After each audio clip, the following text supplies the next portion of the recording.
mañana del concepto de multitud.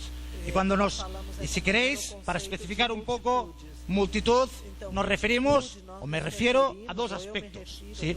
Primero, multitudinarios porque reflejan la piel heterolingüe, ¿sí?, la piel diversa de la complejidad metropolitana hoy, ¿sí? Trabajadores formales, trabajadores informales, precarios, cuidadores, enfermeros, investigadores, programadores informáticos, todos y cada una de estas cuestiones, ¿no? Pero además no hacen estos movimientos una defensa corporativa de cada una de estas áreas, sino que saben entender y explicitar el problema de los recortes a toda la sociedad, como es una sustracción de los derechos comunes que tiene la sociedad, los recortes en sanidad, los recortes en educación, cada una de todas estas cuestiones. Por tanto, desde el punto de vista cualitativo, son movimientos plenamente multitudinarios que no se corresponden a elementos, digamos, de viejas conceptualizaciones. También son multitudinarios en lo cuantitativo porque, efectivamente, tienen un pleno apoyo ciudadano. Un pleno apoyo ciudadano, ¿sí? Estos movimientos, en todas las encuestas que se están realizando desde hace 2 años, muestran niveles de simpatía por parte de la población del 70-75% de la población en favor de estos movimientos, ¿sí? Aquí, ¿no?, tenemos sobre el 15M una encuesta que salió hace poco, la línea roja, la de arriba, prácticamente el 70% de la población española da apoyo a este movimiento. Estadísticas parecidas las podemos tener para el caso de Portugal, para el caso de Grecia y también para el caso de Estados Unidos, donde incluso Occupy Wall Street consiguió un apoyo ciudadano muy importante. Me gusta siempre señalar que este apoyo ciudadano del 70% no se corresponde con el eje derecha e izquierda, ¿sí? Para el caso español, obviamente el que más conozco, si nosotros hacemos encuestas sobre la situación de la población española en relación al eje derecha e izquierda, más o menos un 55% de la gente se siente de izquierda o de centroizquierda. Y el movimiento, por contra, tiene apoyo del 70%, quiere decir que va más allá de la derecha y de la izquierda, consiguiendo no solo las simpatías de la gente, obviamente, de izquierdas, sino también de gente que sociológicamente alguien las podría situar en la derecha. Son movimientos, en este sentido, que rompen este eje de derechas y de izquierdas. Cosa que no quiere decir que sean de derechas y de izquierdas, sino que las categorías de izquierda política y de derecha quedan sobrepasadas. Bueno, ¿por qué es eso? Yo creo que porque con su crítica han conseguido una cierta hegemonía social, ¿sí?, y una certitud en la crítica política y social que desarrollan.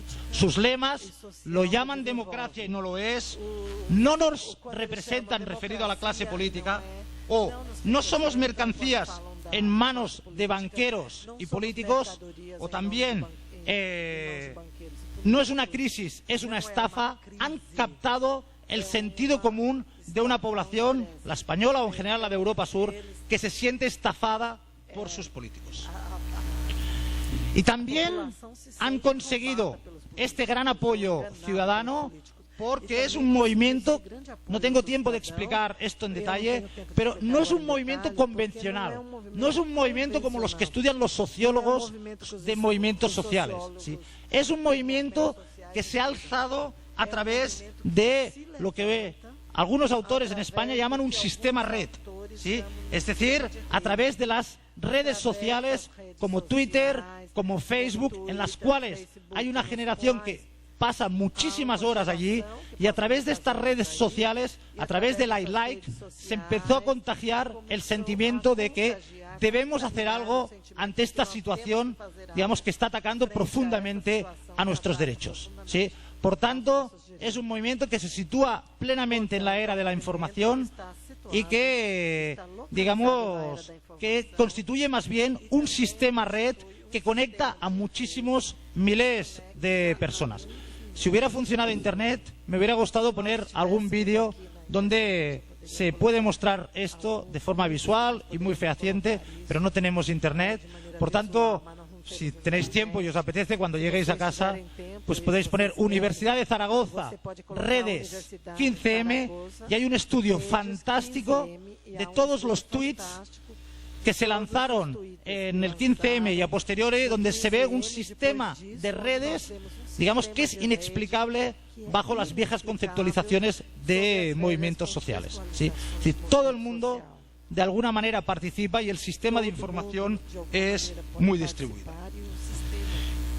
La metáfora, esta metáfora de Occupy Wall Street, de los estadounidenses, del We Are 99%, yo pienso que nos acerca mucho más a lo que es este movimiento. No es un movimiento para unas minorías, sino es un movimiento que engloba a la práctica totalidad de las mayorías. Es un movimiento, si utilizamos los términos deleuzianos, ¿no?, un movimiento molar. ¿Sí? Un movimiento de agregación de las diferencias de las minorías, el We Are 99%.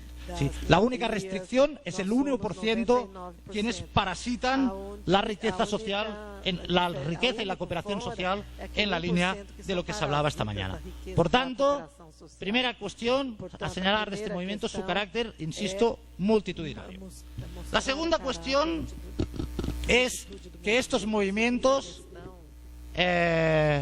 movimiento de los indignados, todos los movimientos similares a él, es que no entran en competencia territorial, no son de un territorio contra otro territorio, sino que más bien forman parte de un impulso global.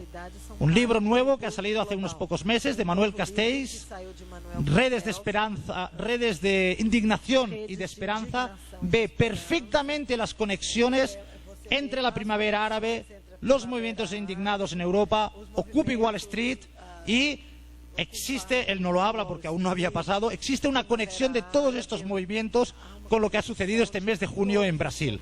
Todo forma parte de un impulso global y no hay competencia entre territorios, sino el mismo impulso global. Hay un contagio de mira lo que están haciendo en Túnez, ¿por qué no lo hacemos en España? Mira lo que hacen en España, ¿por qué no podemos hacerlo en Nueva York? ¿No? Y todas estas cuestiones que recorren en un efecto contagio y no explicable por teorías débiles de la comunicación de cada uno de estos movimientos. Por tanto, una segunda pista de estos movimientos es que además de que no hay transformación obviamente sin el carácter multitudinario, pero también podríamos añadir que una segunda pista es que no hay transformación fuera de la realidad de la globalización, fuera de la realidad comunicativa y global. Esto es, en conceptos que algunos presentes han utilizado, fuera de la interdependencia, ¿sí? No existen sociedades aisladas, ¿sí? Y la transformación, si no es competencia territorial, solo puede ser, obviamente, una transformación global que forma parte de la constitución material, digamos, del nuevo trabajo vivo, de las nuevas competencias de esta generación global. Y finalmente, el tercer elemento comunicativo, y tal vez a mí me parece el más significativo, es que todos los movimientos de los indignados y toda esta ola de indignación que sacude al mundo reivindica la idea fuerte de la democracia, ¿sí? Son movimientos que su lema, en uno u otro sentido, pero siempre tiene que ver con la democracia, ¿no? En España fue la democracia real, ¿sí? La exigencia de una democracia diferente a la oligárquica, a la plutárquica actual, a la pluralista, como le queramos llamar, poliárquica, sino en favor de una democracia nueva, un proceso constituyente nuevo que lleve a una democracia. Sí. El punto de partida, obviamente, es la crítica a la gestión de la crisis por parte de las élites políticas. Las élites políticas han socavado los contenidos de la democracia, la han degenerado de forma irreversible. Pero no por la corrupción, no solo por la corrupción, ¿no? A veces hay algunas partes que entienden que el problema de la democracia actual es la corrupción, pero mucho más allá de la corrupción, de la toma de decisiones que no tiene en cuenta las potencias y los deseos de la multitud. El punto de reversión solo será posible, afirman estos movimientos, con olas democratizadoras, con hipótesis de democracia, con democracia real, con una revolución ciudadana, con procesos constituyentes o, en general, con una nueva constitución y una nueva vinculación entre gobierno y gobernandos. Por tanto, estos movimientos creo que nos dan una tercera pista, ¿sí? No existe solución a la crisis sin democracia, no una democracia vieja, sino una democracia de tipo nuevo. Es decir, una nueva constitución, una nueva distribución de la riqueza, creada entre todos y con una nueva definición radical de derechos, ¿sí? Y con nuevas formas, de gobierno articuladas federalmente. Salir de la crisis, por tanto, por estos movimientos, pasa por construcciones institucional de tipo democrático radicalmente nuevas. Bueno, los últimos minutos de mi intervención, habiendo anunciado el plano en lo que sucede en Europa y habiendo anunciado algunas de las características que me parecen más relevantes de los movimientos actuales, trataré de dar, pero más bien para discutir entre todos ustedes, algunos elementos, ¿no?, de los desafíos, si le queremos llamar de alguna manera, de estos movimientos, ¿no? La primera, la cuestión que es fundamental es señalar que la actual crisis es una crisis sistémica, ¿sí? No es una crisis cualquiera, sino que es una crisis, digamos, que pone en jaque muchos de los elementos que hasta ahora hemos conocido, ¿sí? De la misma forma, ¿sí?, que la crisis de los años 30 se salió a través del New Deal, es decir, del trabajo entre gobiernos, movimientos e izquierdas para redefinir un nuevo catálogo de derechos. Esa fue la única manera de salir de la crisis. De la misma manera, obviamente contra nuestro punto de vista, pero que de la crisis de los 70 se salió a través del neoliberalismo, es decir, de la financiarización. Hoy de la crisis actual no se puede salir sin una redefinición radical de los derechos y una redefinición radical de la constitución económica de las cuestiones. En este sentido, ¿no?, de la crisis, como se ha hablado esta mañana, empalmando como se ha hablado esta mañana, solo se puede salir a través de la constitución de los comunes. Una constitución de los comunes que tiene una enorme ventana de oportunidad en el hecho de que la materia sobre la cual se articula el trabajo vivo, como también se ha dicho esta mañana, la educación, la cultura, la sanidad, son por primera vez elementos de abundancia. Sí, no escasean, como en otros ciclos económicos, las materias que habían de sustentar el crecimiento, ¿sí? La cultura, la producción cultural, la producción formativa, etcétera, son elementos de una abundancia absolutamente infinita y que, por tanto, obliga a rediseñar cada una de estas cuestiones. La salida, por el contrario, digamos, que se nos ofrece desde el mainstream de la crisis, es una salida que lo que apunta es a una mayor polarización social, a una mayor desigualdad social y a problemas medioambientales cada vez más fuertes, ¿no? Conceptos como el de acumulación por desposesión de David Harvey adquieren hoy plenamente su actualidad si hacemos caso al mainstream. Por tanto, trabajar sobre las cuestiones de la abundancia. En este sentido, también una cuestión que nos parece muy interesante es la articulación, el diálogo, la conversación entre estos movimientos y algunos procesos que han tenido lugar en América Latina en los últimos años, ¿no? Los nuevos gobiernos en América Latina, algunos nuevos gobiernos post-neoliberales, ¿no? En ese sentido, yo ahora estoy viviendo en Ecuador y os aseguro, digamos, que las diferencias con lo que sucede en Europa Sur son absolutamente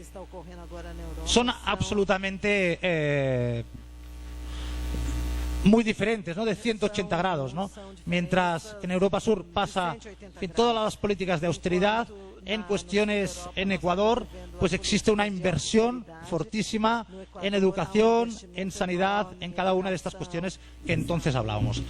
Hay una entrevista al presidente Correa que está en esta revista New Left Review, no sé si la habéis podido consultar, pero si no os la recomiendo, está en español, en abierto, donde el presidente Correa dice que de alguna manera en Ecuador se anticiparon 7 u 8 años al movimiento de los indignados, ¿sí?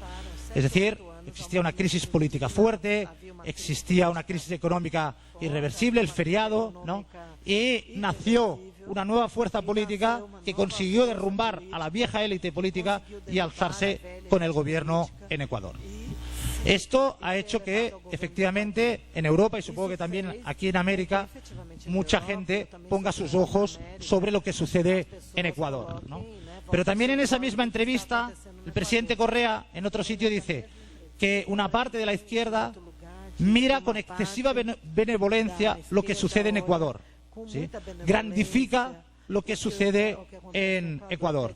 Y él dice que Ecuador no tiene ninguna salida si no se produce a escala global también una transformación. Es decir, si los movimientos de indignados y estos nuevos gobiernos no pueden articularse, contagiarse y aprender unos de otros, ¿no? Esta me parece una lección como bastante importante. Ni menospreciar lo que pasa en Ecuador o en algunos gobiernos en América Latina, pero tampoco engrandecerlo demasiado, ¿no? Si queréis, un buen ejemplo de los problemas que puede tener Ecuador es lo que ha pasado esta última semana con la iniciativa, supongo que ustedes ya conocen, de lo del Yasuni ETT, ¿no? Ecuador ha tratado de hacer en los últimos años una iniciativa muy innovadora para no extraer petróleo de su zona amazónica, pero esta iniciativa, digamos, porque no ha recibido el dinero que tenía que recibir de la comunidad internacional, al menos una parte del Yasuni va a ser explotado.